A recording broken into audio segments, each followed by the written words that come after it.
వీక్షకులందరికీ నమస్కారం. 2024వ సంవత్సరంలో 12వ మాసమందు అంటే డిసెంబర్ నెలలో ద్వాదశ రాశుల వారికి ఏ విధమైనటువంటి ఫలితాలు కలగబోతున్నాయో మనం ఈ వీడియో ద్వారా తెలుసుకుందాం. ముఖ్యంగా ఈ నెల చాలా కీలకమైనటువంటి నెల. ఈ నెలలో పెద్ద చెప్పుకోదగ్గటువంటి గ్రహ మార్పులు ఏవి కూడా మనకి కనబడడం లేదు. ఒక్క 16వ తారీఖు నాడు మాత్రమే వృశ్చికంలో ఉండేటువంటి రవి ధనురాశిలోకి వెళ్తారు. దీన్నే ధనుర్మాసము అంటారు. అంటే తులా సంక్రమణం చేసేటప్పుడు ఏ విధంగా అయితే మనం గంగా స్నానాదులు లేదా ప్రయాగలో స్నానం ఇవన్నీ కూడా విశేషంగా చెప్పబడ్డాయో, రవి ధనురాశిలోకి సంక్రమణం చేసినటువంటి కాలాన్ని ధనుర్మాసంగా చెప్పారు. ఈ ధనుర్మాసంలో తిరుప్పావై చదువుతారు. విష్ణువుకి అతి ప్రీతికరమైనటువంటి మాసము మార్గశిర మాసము అంటారు. మాసేవ మార్గశీర్షోహం అంటూ ఉన్నది భగవద్గీత. భగవంతుడికి అత్యంత ఇష్టమైనటువంటిది. అలాగే ఈ ధనుర్మాసంలోనే మార్గశిర మాసంలోనే గీతా జయంతి వస్తుంది, ఏకాదశికి, పౌర్ణానికి ఏమో దత్త జయంతి వస్తుంది. ఇలా విష్ణుమూర్తికి సంబంధించినటువంటి అవతారాలలో చాలా ముఖ్యమైనటువంటి అవతారాలకి సంబంధించినటువంటి విషయాలతోటి ఈ ధనుర్మాసము లేదా మన డిసెంబర్ నెల అనేటువంటిది ప్రాశస్త్యాన్ని సంపాదించుకున్నది.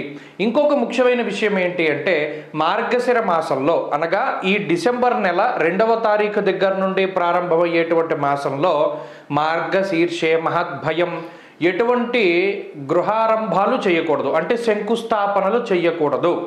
గృహప్రవేశాలు చేయడానికి కూడా 16వ తారీఖు లోపు మాత్రమే ప్రశస్తమైనటువంటి కాలము.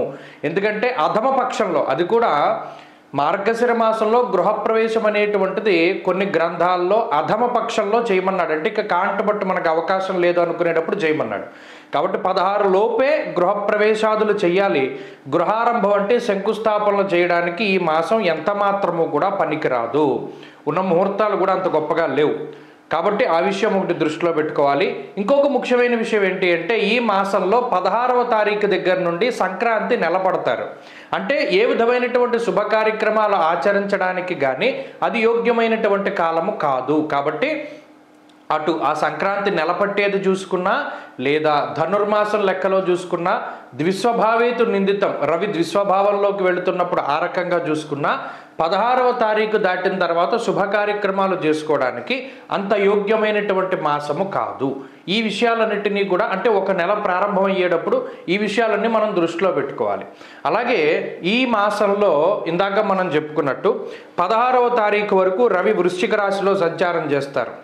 16వ తారీఖు దాటిన తర్వాత ధనుర్రాశిలోకి ఆయన సంచారం చేస్తారు.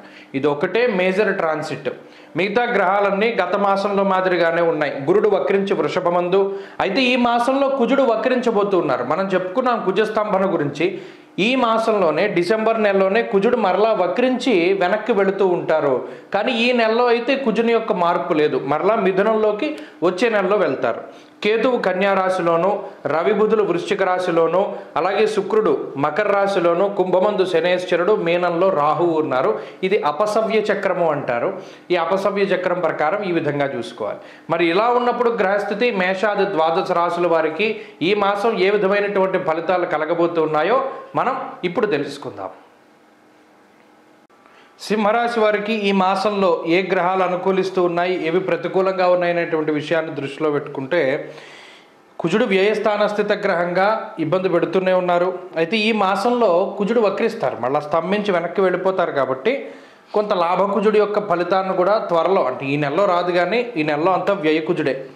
అలాగే ఈ రాశ్యాత్తు చతుర్థ స్థానంలో బుధుడు ఉన్నారు. అర్ధాష్టమ రవి దోషం 16వ తారీఖు వరకు ఉంటుంది. 16వ తారీఖు దాటాక ఈ అర్ధాష్టమ రవి దోషం పోయి పంచమంలోకి రవి వెళతారు. అలాగే సప్తమంలో శనేశ్వరుడు యోగకారకులు కాదు, శుక్రుడు షష్ఠ స్థానంలో యోగకారకులు కాదు, అష్టమంలో రాహు ఇబ్బంది పెట్టే గ్రహం. అంటే ప్రధానంగా ఈ రాశి వారిని ఇబ్బంది పెడుతూ ఉన్నది ఈ మాసంలో 3 గ్రహాలు: వ్యయకుజుడు, అష్టమ రాహువు, అర్ధాష్టమ రవి. కొంత తక్కువగా బాధించేటువంటివి షష్ఠ శుక్రుడు, అలాగే పంచమంలో రవి 16 దాటాక. అంటే ప్రధానంగా వక్రించినటువంటి గురువు యొక్క బలం మీద మాత్రమే ఆధారపడి ముందుకు వెళుతూ ఉన్నటువంటి రాశి.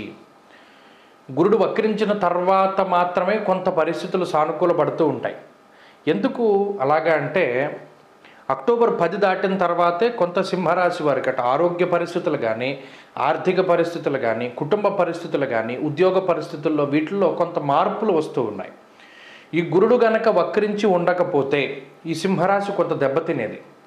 ఏ రకంగా అంటే సొంత ఆలోచనల వల్లే, సొంత తెలివితేటలతోటి నిర్ణయాలు తీసుకోవడం, దాని మీద కొంత అవగాహన రాహిత్యమైనటువంటి మాటలు మాట్లాడుతూ ఉండడం, ఎన్నో రకాలైనటువంటి ఉపద్రవాల నుండి సాక్షాత్తు ఆ గురుడు వక్రించి మిమ్మల్ని కాపాడుతూ ఉన్నారు సింహరాశి వారిని. కాబట్టి ఈ మాసంలో కూడా అదే ప్రధానమైన బలం. దాంతో పాటుగా బుధుడు కొంత బలంగా ఉన్నారు. ఈ 2 గ్రహాలతో పాటు చంద్రుడు కొంత బలంగా ఉన్నారు. కాబట్టి అప్పుడప్పుడు యోగించేటువంటి చంద్రుడిని పక్కన పెడితే ఈ చతుర్థ బుధుడు ఎంతసేపు కూడా కొంత ఉన్నతమైనటువంటి విషయాల్ని ఆచరించడంలోనూ నేర్చుకోవడంలోనూ కూడా ఎక్కువ అవకాశాన్ని కల్పిస్తారు. మీ ఉద్యోగంలో కానీ, వ్యాపారపరంగా కానీ, వృత్తి ప్రవృత్తుల్లో కానీ ఏదైనా కొన్ని ముఖ్య విషయాలు తెలుసుకుంటారు. అంటే గతంలో వాళ్ళు ఇలా ఉన్నారనో, చరిత్ర తెలుసుకోవడమో, లేదా ఏదైనా పుస్తక పఠనం చేయడమో, ఇలా ఏదైనా చదవడం ద్వారా వచ్చినటువంటి పరివర్తన, ఆ మార్పు అనేటువంటిది స్పష్టంగా కనబడుతుంది సింహరాశి వారిలో. పలానా విషయం మనం ఎలా చేసేవాళ్ళం కదా, దీన్ని మార్చుకోవాలి. అలాగే చిన్న చిన్న హ్యాబిట్స్, అటామిక్ హ్యాబిట్స్ అంటారు. అంటే వీళ్ళు చాలా చిన్న చిన్న మార్పులు చేసుకుంటూ ఉంటారు జీవితంలో. అవి వాళ్ళకి తెలిసి అయి ఉండొచ్చు, తెలియకుండా అయి ఉండొచ్చు. జీవితంలో చిన్నపాటి మార్పులు జరుగుతూ ఉంటాయి. నిద్ర వేళల్లో మార్పులో, మాట్లాడడంలో మార్పులో, వేషధారణలో మార్పులో, ఉద్యోగంలో మార్పులో, వ్యాపారంలో మార్పులో, అది మార్పు ఏ విధంగానే అయి ఉండొచ్చు. ఆ మార్పు మీకు తెలిసి ఉండొచ్చు, తెలియకపోయి ఉండొచ్చు. కానీ ఆ చిన్నపాటి మార్పులు జీవితాన్ని చాలా ఎక్కువగా ప్రభావితం చూపెడతాయి. అది కూడా గురుడు వక్రగతి వల్ల వచ్చే శుభ ఫలితమే. కాబట్టి ఈ ప్రధానంగా ఈ మాసంలో చూసుకున్నప్పుడు అష్టమ రాహువు వ్యయకుజుని యొక్క స్థితి, అర్ధాష్టమ రవిగ్రహం వల్ల మీరు చెయ్యాలి అనుకున్న ప్రయాణాలు చేయలేకపోతారు. అసలు ఇది నా డైరీలో లేదు అనుకునేటువంటి ప్రయాణాలు చేస్తారు. ఆకస్మిక ప్రయాణాలు చేయడం, వృత్తి ఉద్యోగాల పరంగా స్థానచలనం కలగడం, అలాగే చిన్నపాటి అనారోగ్య సమస్యలను కూడా ఇది సూచిస్తూ ఉన్నది. కాబట్టి ఎప్పటికప్పుడు ఆరోగ్యంపై శ్రద్ధ అవసరం. క్రమశిక్షణతో కూడి ఉన్నటువంటి జీవనాన్ని సాగిస్తూ ఉండండి. అలాగే మంచి పట్ల ఎక్కువగా మీరు ప్రభావితం అవుతూ ఉండండి. అంటే ఏదైనా ఒక గురువు యొక్క స్తోత్రాన్ని కానీ, గురువు యొక్క పాద పద్మాలను కానీ పట్టుకుంటూ ఉండండి.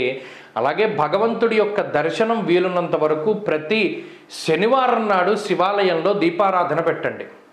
అంటే నంది దగ్గర దీపారాధన చెయ్యండి, నంది దగ్గర దీపం పెట్టండి. తత్ఫలితంగా ఏమవుతుంది అంటే ఈ గ్రహస్థితి చాలా గొప్పగా ఉపయోగపడుతుంది. నెగిటివ్ ఎఫెక్ట్స్ అన్నీ తగ్గిపోతాయి. కాబట్టి ఈ మాసంలో ఆర్థిక పరిస్థితుల్లో ఇబ్బంది ఏమీ లేదు, గత నెలలుగా మాదిరిగానే వెళ్తుంది. ఆరోగ్యపరంగా మాత్రం కొంత ఇబ్బంది పడవలసి వస్తుంది. అది క్లైమాటిక్ చేంజెస్ వల్ల అవ్వచ్చు, లేదా మరి ఏ ఇతరతర పరిస్థితుల వల్ల అవ్వచ్చు, 4 కాళ్ళ జంతువుల వల్ల అవ్వచ్చు, విషపూరితమైనటువంటి జంతువుల వల్ల అవ్వచ్చు, ఫుడ్ పాయిజన్ అవ్వచ్చు. ఇలా ఉదర సంబంధమైన వ్యాధులు, గ్యాస్ట్రిక్ సమస్యలు ఎక్కువగా బాధిస్తూ ఉంటాయి. అలాగే కుటుంబపరమైనటువంటి విషయాల్లో కొంత ఇబ్బందికరంగా ఉన్నాయి. కుటుంబ సభ్యులు మీకు కొంత వ్యతిరేకంగా ప్రవర్తిస్తూ ఉండడాన్ని ఈ మాసంలో గమనించవచ్చు. అలాగే వృత్తి ఉద్యోగాల్లో సాధారణమైన పరిస్థితులు ఉన్నాయి. కాబట్టి ఈ విషయాలను దృష్టిలో పెట్టుకుంటే సింహరాశి వారి డిసెంబర్ని చక్కగా ముందుకు తీసుకెళ్ళగలుగుతారు. పరిహారం కింద ఏం చేసుకోవాలి? శనివారం నాడు ఖచ్చితంగా శివాలయంలో నంది దగ్గర దీపారాధన చేయాలి.